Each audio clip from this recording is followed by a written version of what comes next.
함께 기도하겠습니다. 하나님 아버지 감사합니다. 이 코로나 상황에서도 온 성도가 주의 성전을 향해 마음의 중심을 모으고 예배합니다. 하나님 성령을 함께 하셔서 하나님 이 시간에 성령의 법이 모든 상동의 가정과 모든 상동의 성도들의 삶 위에 함께 하셔서 하나님 말씀이 육신이 되어 우리 가운데 오신 그 놀라운 말씀의 능력으로 영으로 태어나는 귀한 시간 되게 도와주시옵소서. 예수님의 이름으로 기도했습니다. 아멘. 우리 지난 시간에는요, 우리가 교리적인 습관적인 믿음이 아니라 저 위에 들린 예수 그리스도를 볼 때, 그러니까 우리가 보고 싶은 걸 보는 것이 아니라 저 위에 들린 예수를 볼 때, 그리고 그게 우리를 향한 끔찍한 하나님의 사랑이다라는 것을 영접할 때 거듭난다라는 것을 배웠죠. 그럼 오늘은 그래서 얻는 영생이 무엇일까요?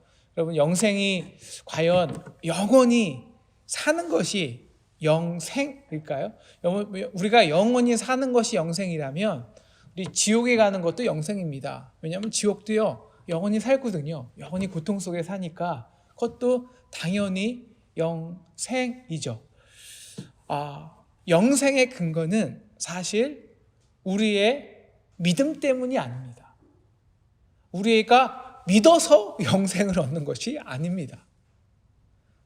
그 근거는 하나님의 사랑 때문입니다. 진짜 그 사랑을 믿어서 우리의 근거가, 삶의 모든 근거가 송두리째 내가 보는 인간의 영역 그 수준이 아닌 하나님의 사랑이 될 때 비로소 태어나는 것이 영생이라는 것이죠. 영적인 삶, 하나님으로 인한 생명을 말합니다. 제가 사랑하는 매형을 2년 전에 하나님께 이렇게 올려드렸는데요. 저희 매형의 막내 딸, 저희 조카가 아직도 하나님께 많이 삐져 있어요. 어떻게 하나님의 사랑이라면 정말 이렇게 우직스럽고 충성스럽게 하나님을 사랑하고 가족을 헌신했던, 정말 법 없이도 살 수 있는 그런 선한 사람을 이렇게 빨리 데려가실 수 있냐라는 거죠. 이게 하나님의 사랑이야? 혹은 하나님이 사랑이라면, 아니 코로나 때문에 이렇게 교회가 어려워질 수 있고, 혹은 이렇게 많은 사람이 경제적으로 힘들어지는데 어떻게 그냥 방치할 수 있지? 하나님이 정말 사랑이며 어떻게 당신의 백성 유대인들이 600만 명을, 그 어린애들을 학살하는 것을 그냥 방치할 수 있지? 갑자기 우리에게도 요나의 심정이 있습니다. 그 분노가, 하나님이 사랑이라면 그 사랑의 하나님이 정말 우리 원수를 짓밟고 우리를 죽였던 저들을 그냥 아무 조건 없이 용서하는 것이 진짜 하나님의 사랑인가요? 저는 그런 하나님 믿지 않을래요. 그런 하나님의 사랑을 의지하느니 차라리 우리의 내 의의를, 내 옳음을, 내 정당성을 믿겠습니다 라고 질문합니다. 이런 사랑의 질문에는 그 속에 보이지 않는 우리의 인간의 틀이 존재하죠. 우리의 그 사랑에 대한 개념이에요. 사랑은 이래야 되고 사랑은 저래야 되고. 과연 영생의 근거인 하나님의 사랑이 뭘까요? 그러기 위해서 우리가 그냥 일반적인 사랑을 한번 생각해 보면 좋을 것 같아요. 저는 저의 형이 저보다 8살 이렇게 많으신데요. 옛날에 제가 어렸을 적에 그 집에서 어머니가 그 백숙을 해주잖아요. 간만에 백숙을 해주면 어머니가 형에게는 닭 다리를 주고요, 저에게는 닭 모가지를 줬습니다. 그러니까 그거는 굉장히 리저너블 했습니다. 왜냐하면 야 성주야, 너는 노래를 좋아하니까 닭 모가지를 먹어야 돼. 근데 형은 다리가 약하잖니, 닭 다리를 먹어. 굉장히 저는 괜찮이 공평해 보였어요. 근데 어느 날 형의 그 밥그릇을 보니까 그 형의 밥그릇에 그 국그릇에 수많이 많은 닭 가슴살을 보게 된 거예요. 저는 가슴살이요 정말 실오락이 하나 국에 없어요. 그때 저는 확실히 알았죠. 어머니는 형을 정말 더 사랑한다. 나는 사랑하지 않는다. 적어도 사랑하면 닭 가슴살은 똑같이 줘야죠. 거기다가 이제 제가 이제 혈액형이 저희 집안이 다 A형인데 저만 O형이었거든요. 확률이 16분의 1이었어요. 나이 차이도 많이 나고. 그래서 저는 그냥 어렸을 때 난 정말 주워왔다 이렇게 생각을 했습니다. 중학교 2학년 때까지. 그러다가 나중에 철이 들고 이게 진짜 엄마의 사랑이구나라는 걸 알았죠. 왜냐하면 저희 형이 굉장히 키가 작은 편이에요. 근데 그냥 작은 게 아니라 어렸을 적에 형이 성장기에 우리 가정이 너무 아버님이 개척하셔갖고 가난해서 못 먹은 거예요. 진짜 못 먹어서 다리가 약하고 못 먹어서 키가 작은 거예요. 그러니까 저가 태어날 때는 굉장히 집안이 좀 폈거든요.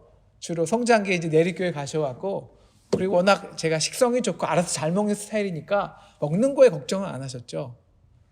그러니까 형만 보면 더 먹이고 싶은 게 우리 어머니에게는 저와 형을 정말 공평하게 사랑하는 방법이었다는 것이죠. 근데 여러분 구약에 보면요, 하나님은 더 편파적이세요. 아예 나는 고아와 과부와 이방인의 하나님이야, 나는 저쪽 편이야 라고 완전히 사이드를 치십니다. 왜 그럴까요? 우리 첫 번째 요한복음 말씀에서 우리가 리얼리티를 배웠죠. 진짜 사랑은요, 아플수록, 연약할수록, 가난할수록 더 마음이 가요. 그래서 더 우리의 많은 것을 진짜 내어줄 수밖에 없는 것이죠. 이것이 사랑이고요. 이 사랑이 만드는 게 행복입니다.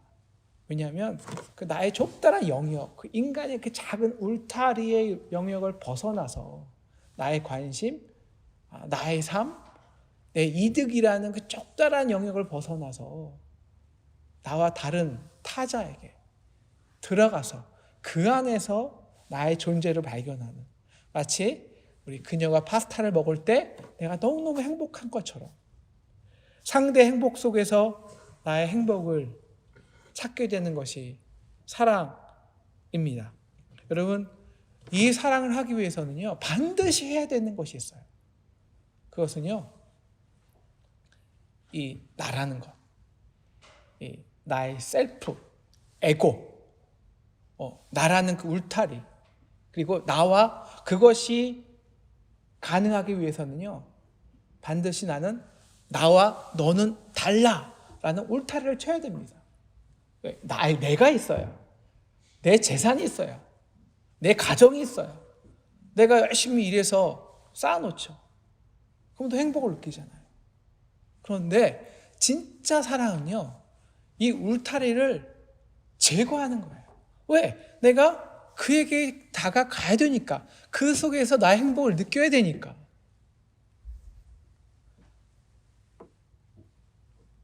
진짜 사랑은 나도 모르게 이 울타리를 완전히 거두어 드려요. 그래서 진짜 행복을 느끼죠. 혼자 밥 먹고 살 때 행복과 전혀 다른 진짜 행복을 누려요. 그런데 문제는 여러분, 사랑하면 행복만 할까요? 여러분, 사랑하면 어떻게 될까요? 맨 처음 행복하고 기쁘고 보고 싶고 매일 내 걸 다 줘도 아깝지 않고 매일 웃고. 그런데요, 좀 더 해보십시오. 여러분, 대부분의 진짜 사람들이 사랑에 대한 감정을 느끼는 80%는요 뭐냐면, 우리 그 사랑에 대한 노랫말을 보면 알아요. 사람들이 많이 부르는 그 사랑의 노랫말 중에 80%가 뭘까요? 거의 90%입니다. 유행하는 어떤 단어가 많아요? 상처, 아픔, 고통, 이런 단어가 매우 많아요. 대부분이에요. 그게 진짜 사람들이 느끼는 사랑의 감정이에요. 왜 그럴까요? 왜 사랑하면 아플까요? 제가 죄송합니다만 한때 조금 좋아했던 노래가 있습니다. 백지영의 총 맞은 것처럼. 총 맞은 것처럼 내 가슴이 아파. 제가 옛날에 한 달 사귀고 헤어졌잖아요.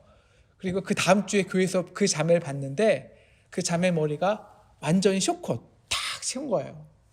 정말 총 맞은 것 같이 아팠습니다. 왜 이렇게 우리가 아프죠? 왜 이렇게 고통스럽죠? 그 이유가 있어요. 그 이유가 우리 아까 진짜 사랑하기 위해서는 울타리를 어떻게 해야 된다고 했죠? 울타리를 쳐야 될까요? 세워야 될까요? 울타리가 없어지는 거예요. 던져버리는 거예요. 자, 울타리가 던져졌어요. 그러면 내 보호막이 없어진 거예요. 그러면 상처받기 쉬울까요? 어려울까요? 더 쉽죠. 왜? 우리는 나와 다른 사람에게는요, 우린 보호막을 딱 쳐요. 보호막을. 나와 너는 달라. 네가 뭘 하든 상관없어. 갑자기 운전을 하다가 상대가 막 누르고 욕을 하잖아요. 기분 나쁘죠. 상처받진 않아요. 제가 이거 진짜 저희 와이프하고 이제 진짜 지금의 아내입니다. 지금의 아내하고 연애 결혼을 하지 않고 이제 종매를 했는데요. 어쨌든 근데 저희는 이렇게 한 10번 보고 결혼했거든요. 그러니까 진짜 연애 같은 신혼을 보냈습니다. 너무너무 그냥 행복하게 신혼초를 했는데요. 저희가 싸운 딱 처음 게 뭐냐면 아내가 임신을 했는데요. 저 오늘 또 이 얘기하면 또 우리 권사님들한테 혼날 텐데 임신을 했는데 저한테 전화를 온 거예요. 뭐냐면 방울토마토가 먹고 싶대요. 그래서 제가 당연히 갈 때 사줄게. 조금만 기다려 하고 제가 이제 생각해 보니까 그날 제가 중요한 학교에 발표가 있었어요. 영어로. 도저히 시간이 안 되는 거예요. 그래서 제가 전화했죠. 생각해보니까 내가 오늘 학교에서 그 발표가 있는데 그냥 사 먹어. 그냥 저도 모르게 나왔어요. 근데 그게 그렇게 상처가 됐나 봐요. 저는 물론 제가 잘못했는데 저희 아내는 아직도 방울토마토를 사 먹지 않습니다. 그게 진짜 끔찍한 상처가 되었나 봐요. 그게 왜 그러냐면 진짜 보호막을 다 내려놓은 거예요. 그래서 대부분 우리가 상처받는 사람들은 누굴까요? 다 우리가 사랑하는 사람들이에요. 우리가 교회에서 상처가 많은 이유가 있어요. 여러분, 우리는 다른 교회 사람들에게 상처받지 않아요. 우리 교회 사람들에게 상처받아요. 왜? 보호막을 내려놓았어요. 진짜 가족이에요. 그러니까 상처받아요. 아파요. 이게 증거예요. 그런데 여기서 진짜 사랑과 가짜 사랑이 결정됩니다. 여러분, 가짜 사랑은요, 여러분, 우리가 울타리를 쳐놓고 볼 때 모르잖아요. 그냥 겉모습만 보고 매력적으로 다가가곤 지만 울타리를 탁 쳐놔서 그 사람의 진짜 안으로 들어가 보잖아요. 그러면 진짜가 보이잖아요. 그 인간의 본성, 그 부모부터 부모에 이르기까지 이어오는 그 끈적끈적한 그 견고한 인간의 그 진들, 죄의 진들, 허물들, 연약함들, 왜곡된 성격들, 이런 것들이 다 서로에게 상처를 주는 거예요. 상처. 여러분, 이 사랑의 아픔을 굉장히 잘 표현한 영어 단어가 있는데요.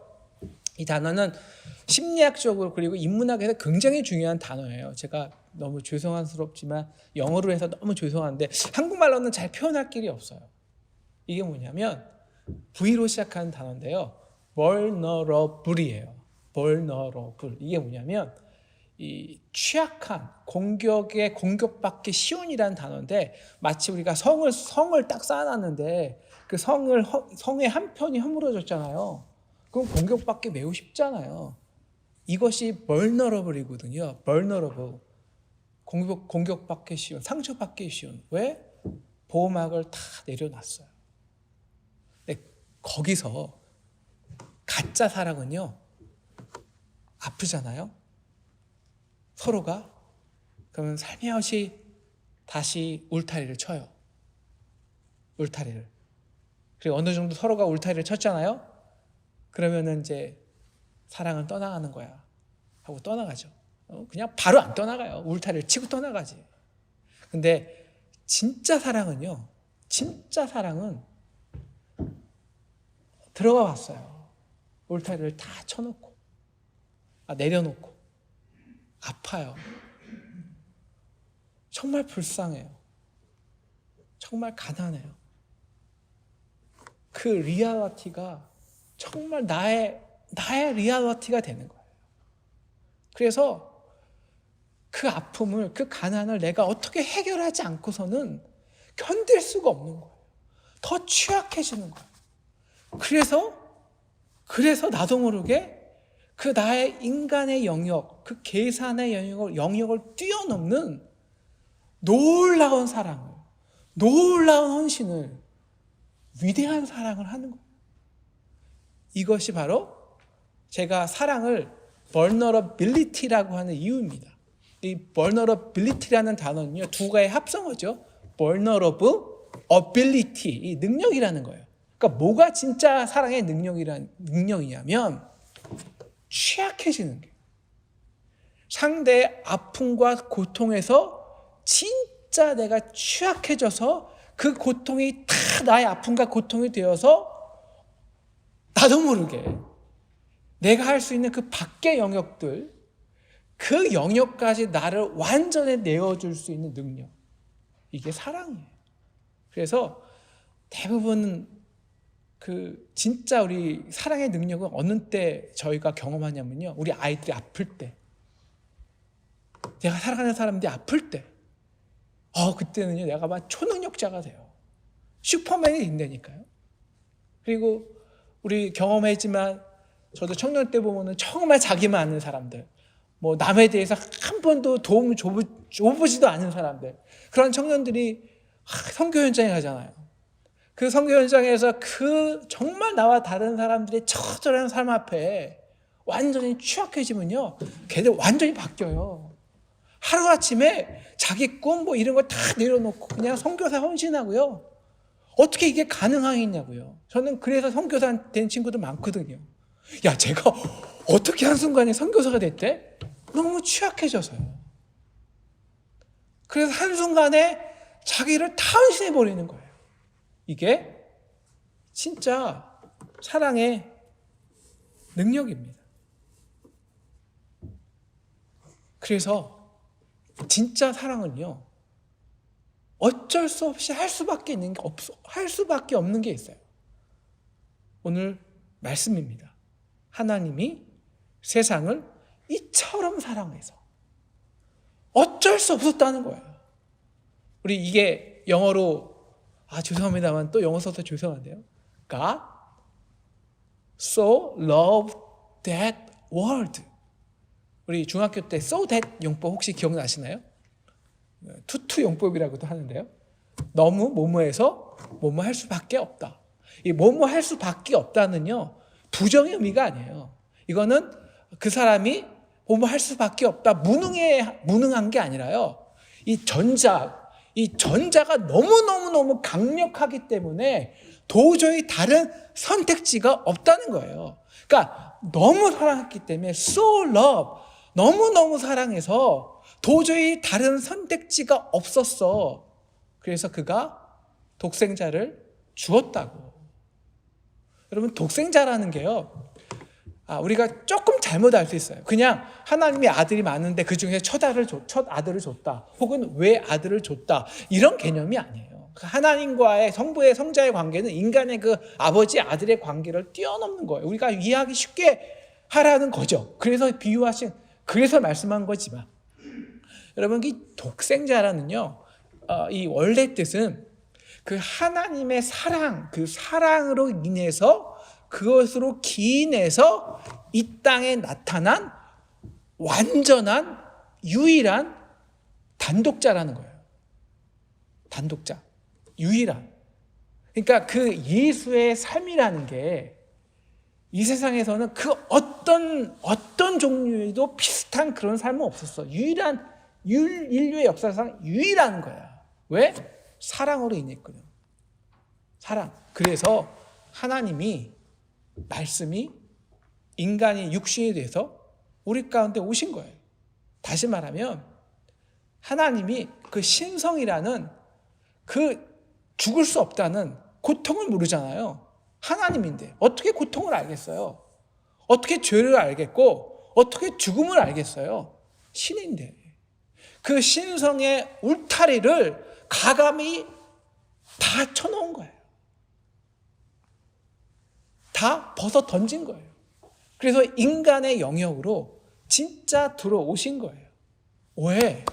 그 인간의 아픔이, 그 인간의 처절한 고통이, 인간의 죽음이 너무너무 그것이 자신이 그 하나님에게 취약해져서 자신도 모르게 어쩔 수 없이 인간이 되신 거예요. 왜? 함께 아프려고, 함께 고통 당하려고, 정말 죽기 위해서.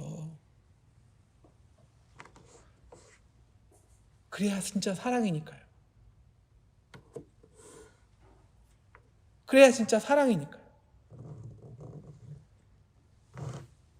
그래서 하나님은 그 독생자를 우리에게 죽으신 거예요. 그래서 십자가의 저 위에서 아파하시고 고통당하시고 진짜 죽으심으로 우리에게 나는 사랑이야. 하나님은 사랑이야. 라고 선포하시는 겁니다.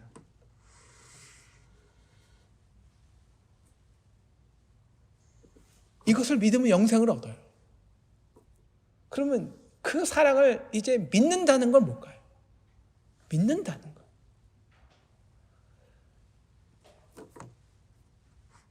여러분 사랑받는 입장에서는요. 이 vulnerability라는 사랑이 사랑하는 사람이 이해가 돼요. 그죠? 사랑하는 사람은 이해가 돼요. 왜? 어쩔 수 없으니까. 내 자녀가 아픈 거 보면 내가 견딜 수 없으니까. 그런데 사랑받는 입장에서는요 전혀 이해가 안 돼요. 아, 왜 나를 사랑하지? 여러분 왜 사랑하냐면요 상대가 더 아파서예요, 더 가난해서예요, 더 취약해서예요. 그러니까 사랑받는 입장에서는요 상대가 왜 나를 사랑하냐, 마치 빛이 어둠을 비치는 것과 똑같아요. 내가 연약해서예요, 내가 아파서예요, 내가 허물이 많아서예요. 나는 괜찮다고 생각했는데 이게 드러나거든요. 불편한 거예요. 이게 불편한 거예요. 그래서 진짜 이런 사랑을 받을수록 도망가는 사람이 굉장히 많아요. 특히 가끔 우리 입양한 아이들을 그 부모를 상담하면요 진짜 그 아이를 왜 사랑하잖아요. 그럼 아이들이 도망가요.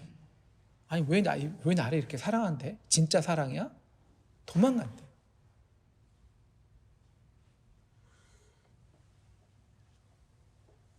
왜?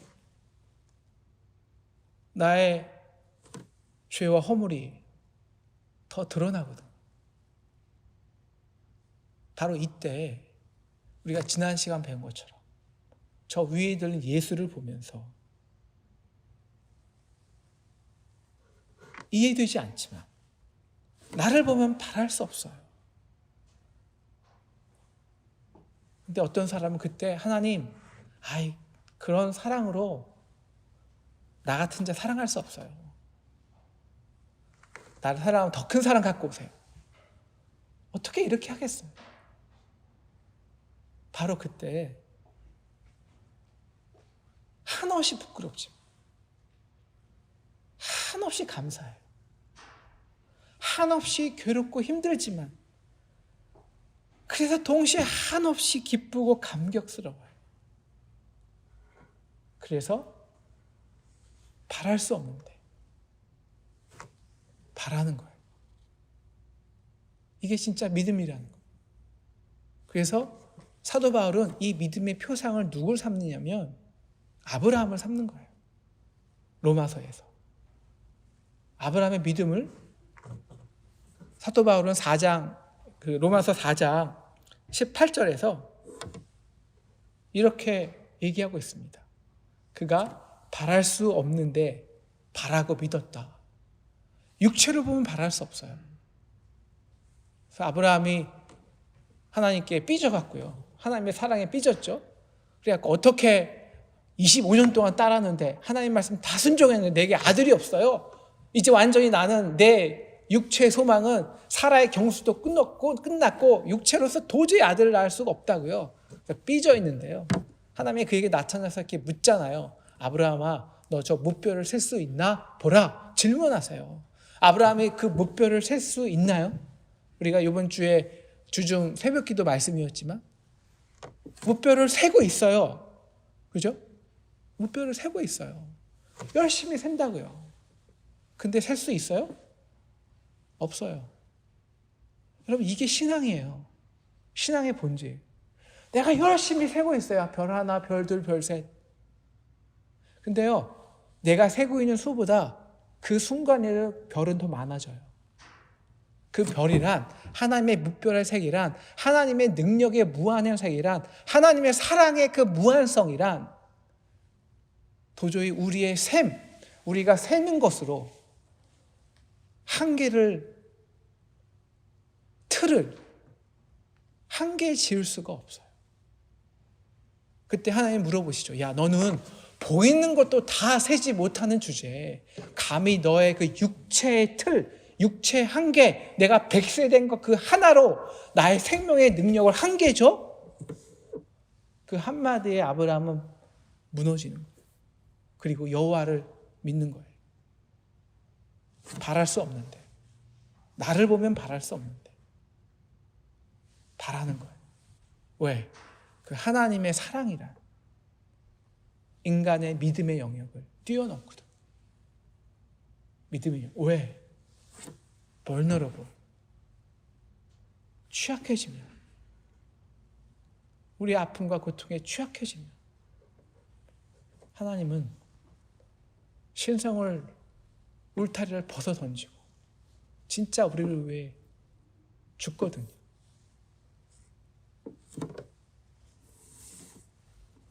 바로 그래서 내 허물이 더 적나라하게 드러나지만 바랄 수 없지만 그것을 뛰어넘는 하나님의 사랑을 바랄 때, 그래서 어쩔 수 없이 그 하나님의 사랑에 항복하여 그 사랑을 영접할 때 태어나는 게 영이에요. 태어나는 게. 여러분, 그 사랑을 영접하려 할 때요, 두 가지 힘이 굉장히 크게 작용해요. 이렇게 강력하게 충돌해요. 하나는 죄의 법과 성령의 법이에요. 야, 너 같은 걸 누가 사랑하겠어? 그 허물을, 그 죄를. 바로 그때 성령의 법이 저 위에서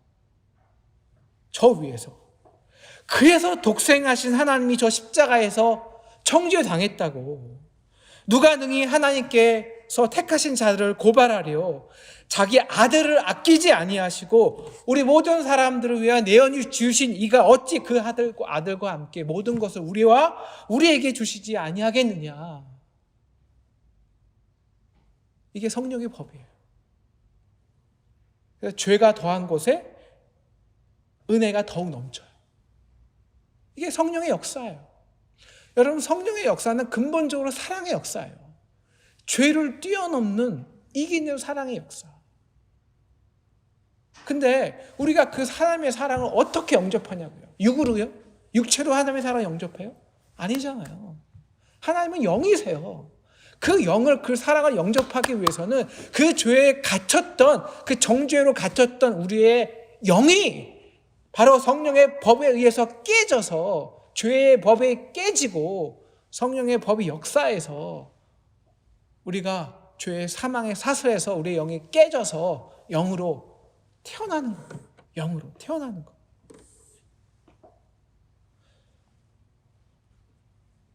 그래서 로마서 8장 1에서 2절은 이렇게 말하고 있습니다. 그러므로 이제 그리스도 예수 안에 있는 자에게는 결코 정죄함이 없나니 그리스도 예수 안에 있는 생명의 성령의 법이 죄와 사망의 법에서 너를 해방하였습니다.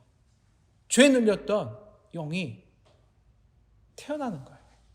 거듭나는 거예요. 어디서? Born from the above. 그 무한의 사랑의 영역에서. 그래서 영생을 산다는 것은 여러분 영원히 죽지 않고 사는 게 아니에요. 그건 영원히 죽지 않고 사는 거는 그것도 이 땅에서는 참 저주죠. 영생을 산다는 것은요, 우리 삶의 근거가 바뀌어버린 거예요. 근거가. 어디로? 무한한 하나님의 사랑으로. 절대적 관계의 중심이 바뀌었다는 거예요. 내가 아니라 나는 팔할 수 없지만 정말 팔할 수 없는 상황에서도 하나님의 사랑을, 그 절대적 사랑을, 그 사랑으로 인한 삶이에요. 그 무한한 하나님의 사랑 안에 있는 삶, 그 사랑으로 인한 삶, 그 사랑으로 사는 삶, 그것이 영생이라는 거예요.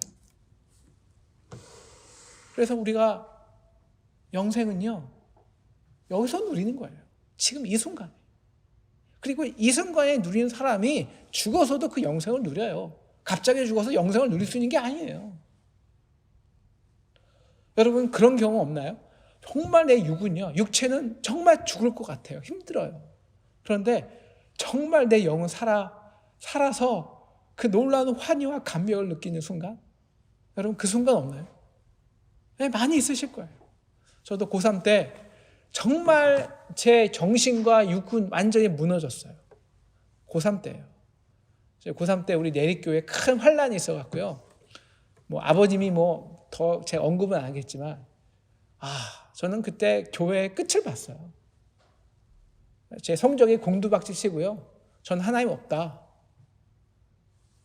그리고 육체와 정신이 다 망가졌어요. 성적도 막 곤두박도 쳤죠. 곤두박질. 자, 그리고 정말 화가 나서 정말 잠을 며칠 못 자고 힘들고 성적은 다 떨어지고 막 분노는 일어나고 막 그러고 교회 안에 딱 들어왔는데 그냥 딱 한순간이었어요. 그냥 하나님이 제 마음속에, 야, 성조야, 넌 그래도 내가 널 사랑하잖아, 너는. 딱 그 한마디예요. 분명히 나는 죽을 것 같거든요. 육체적으로는 완전 무너져 갖고. 근데 그 딱 한마디에 내 영이 사는데 1시간은 울었어요. 1시간. 근데 그 환희와 기쁨은 정말 어떻게 설명할 길이 없어요. 내 상황은 똑같은데. 이게 영이잖아요. 여러분들이 왜 지금 이 자리에서 이 상동의 예배를 그렇게 간절히 사모하십니까? 여러분 사람 보고 싶어서 이 자리에 온 거예요? 끝나고 밥 먹으려고 이 예배를 사모하십니까? 아니잖아요. 여러분이 삶의 고통과 아픔과 좌절 가운데 있을 때 이 자리에서 느꼈던 그 영으로 느꼈던 하나님의 사랑, 여러분 우리가 찬송하고 찬양할 때 내 육체는 힘들어 죽겠는데 내 눈에서는 감격과 눈물의 영광이 나오는 그 감격들, 그 환희들 다 우리가 영적인 거거든요. 영으로 하나님께 교제한, 우리가 육체로 교제하나요? 영으로 하나님께 교제한다고요. 왜? 성령의 역사로, 사랑으로. 사랑하기 위해서는요, 영으로 태어나야 돼요. 우리가 그렇게 하나님과 사랑했는데 내 육이 죽었어요. 하나님께서, 야, 이제 성주 죽었네, 우리 성준이 죽었네, 다른 사람 찾아봐야겠다 하실까요? 아니에요. 하나님 우리와 육으로 관계한 게 아니거든요. 영으로 관계한 거거든요. 사랑을 통해서. 우리가 그 무한의 사랑을 영접할 때. 죽음이란 무엇인가? 라는 유명한 책이죠. 예일대 셀리 캘리거니 교수가 쓴 책입니다. 그 교수는 죽음에 대해서 이렇게 말해요. 굉장히 지혜로운 말이에요. 나는 죽음이 나의 진정한 종말이라 생각한다. 죽음은 나의 끝이자 내 인격의 끝이다. 이는 지극히 단순한 사실이다. 죽음은 그야말로 모든 것의 끝이다. 진짜 불교도 그렇고요. 세상의 많은 철학자들은 죽음은 반드시 끝이어야 해요. 왜 그러냐면요. 진짜 내가 끝을 알아야 인간이 겸손하거든요. 그래야 내 삶이 겸손하고 정직하고 진짜 인간다운 삶을 살기 때문이에요. 여러분, 그래서 불교나 이러한 철학자들도 죽음의 끝만 알아도 우리가 올바른 삶을 살 수 있는데 왜 기독교인이, 왜 불교인보다, 왜 세상의 지성인들보다 못한 사람이 되었냐? 왜? 여러분, 우리는 죽음이 끝인 거 믿는 거 아니잖아요. 사랑이, 인간의 틀은 죽음은 끝이다라는데 그것만 알아도 참 제대로 괜찮은 인생 사는데 우리 기독교는요, 뭘 믿냐면 이걸 믿는 거거든요. 내가 확신하노니 사망이나 생명이나 천사들이나 권세자들이나 현재일이나 장래일이나 능력이나 높음이나 깊음이나 다른 어떤 피조물이라도, 다시 말하면 인간의 그 어떤 한계와 틀이라도 우리를 우리 주 그리스도 예수 안에 있는 하나님의 사랑에서 끊을 수 없으리라. 이게 영생이에요. 그 어떤 것도 하나님의 사랑에서 우리를 끊어내지 못한다는 것. 왜? 이미 하나님이 우리 가운데 들어오셔서 인간의 가장 큰 취약성, 그 죽음을 당신의 죽음으로 감당해 놓으셨고 사랑으로 승리해 놓으셨기 때문입니다. 영생은 이거예요. 이상의 그 어떤 인간의 틀, 내가 어떻게 저런 사람을 사랑해? 이거 내 마지막 갖고 있는 이거 재산이든지 생명이든지 이거 끝나면 난 끝나. 그 끝을, 여러분이 생각하는 그 끝이 어딘지 모르겠지만 그 끝이 무너져도 하나님의 사랑은 끊어지지 않습니다. 여러분, 하나님은 사랑입니다. 그리고 하나님은 영원하죠. 하나님이 영원하다는 것은 하나님이 사랑이라는 것과 똑같은 말이에요, 여러분. 근데 여러분, 사랑은 혼자 할 수 없잖아요. 울타리를 내리고 상대에게 들어가야 돼요. 그러므로 하나님이 사랑이고요. 그리고 하나님이 동시에 영원하다면 하나님이 사랑하는 사람 역시 영원할 수밖에 없습니다. 그래서 하나님은 이렇게 말하는 거예요. 나는 아브라함의 하나님이야. 지금 아브라함이 옛날에 죽었지만 지금도 아브라함의 하나님이에요. 지금도 아브라함은 살아있어요. 하나님이 살아있느냐? 저는 솔직히 저희 아버님하고 관계를 아버님이 살았을 때보다요 지금 더 깊이 합니다. 아버님을 더 많이 생각하고 아버님의 아픔과 고민을 더 많이 느끼고, 이게 영의 삶이에요. 마지막으로 이 영생을 느끼는 사람의 특징이 있습니다. 우리가 정말 그 사랑을 영접하면 믿음은요, 그래서 십자가의 저 위에 들린 그 예수 앞에 우리도 한없이 취약해지는 거예요. 벌너러블해져요. 그럼 어떻게 되시는지 아세요? 그러면 우리도 가난한 자의, 아픈 자의, 고통당하는 자의 얼굴을 보면 똑같이 취약해져요. 그래서 진짜 사랑을 흘려내죠. 이게 영적인 삶이에요. 인간은요, 무엇인가 확실한 것을 믿습니다. 왜 지금 많은 사람들이 세상의 많은 사람들이 가장 기독교에 대해서 비난하는 것이 조롱하는 것이 믿음이에요. 믿기만 하면 구원 얻는데 그런 구원 누가 못 얻어? 믿기만 하면 근데 그 믿음이라는 게 다 뭔가요? 믿어서 우리의 울타리를 열심히 쌓아놓는 거거든요. 난 저와 달라. 이만큼 공부했으니까, 이만큼 노력했으니까. 그래서 열심히 믿어서 복받고 부자 되고 심지어 천국까지 획득해요. 시큐리티죠. vulnerability가 아니라 시큐리티죠. 여러분, 믿음이 보이는 것으로 얻기 위한, 내 울타리를 크게 하기 위한 것으로 둔갑해보면요, 세상 사람은 다 그 믿음 조롱해요. 근데 진짜 2000년의 역사 속에서 세상이 정말 기독교의 믿음을 보고 정말 환호하고 감사하고 감격한 적이 있는데요, 언제나 그 믿음은 vulnerability였어요. 그 사랑을 정말 믿음은요, 나라서는 가능하지 않아요. 내가 내 주제에 무슨 저런 사람 사랑하고, 내 주제에 무슨 선교를 하고, 무슨 나 같은 사람이 무슨 어디 가서 봉사 구제를 아니요. 근데 진짜 내가 저 위에 들린 십자가 앞에 서잖아요. 취약해지잖아요. 그래서 한없이 나의 그 인간의 틀을 무참히 깨잖아요. 그 속에 우리의 빙항아리에 하나님의 사랑을 다 채우잖아요.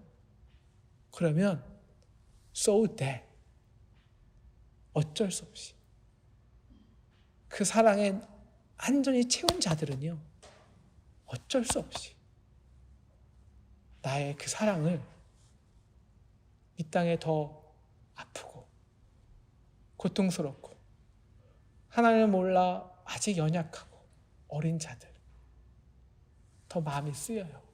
거기에 취약해져요.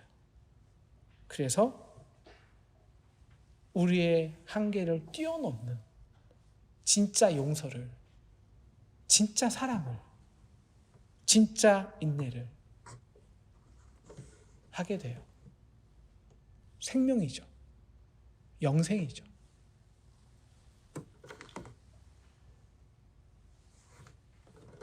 여러분, 정말 십자가에 못 박히신 예수님을 믿으십니까? 취약해지세요. 취약해지세요. 그래서 그 무한한 사랑을 채워 어쩔 수 없이 so that 어쩔 수 없이 그 사랑을 흘려서 영이 살아있는 하나님의 사랑으로 인한 삶, 사랑 때문에 그 인간은 똑같거든요. 그 인간의 계산으로 살면요, 한순간에 지옥돼요. 근데 그 사랑에 취약해져서 그 사랑을 흘리면요, 이게 하나님의 나라구나. 하나님의 나라를 볼 수 있어요. 우리 기도하기는 우리 상동 모든 식구들이 영생으로 살아가길 기도합니다. 그래서 하나님의 나라를 보고 흥분하고 감격하는 저와 여러분 되시기를 주님의 이름으로 축원합니다.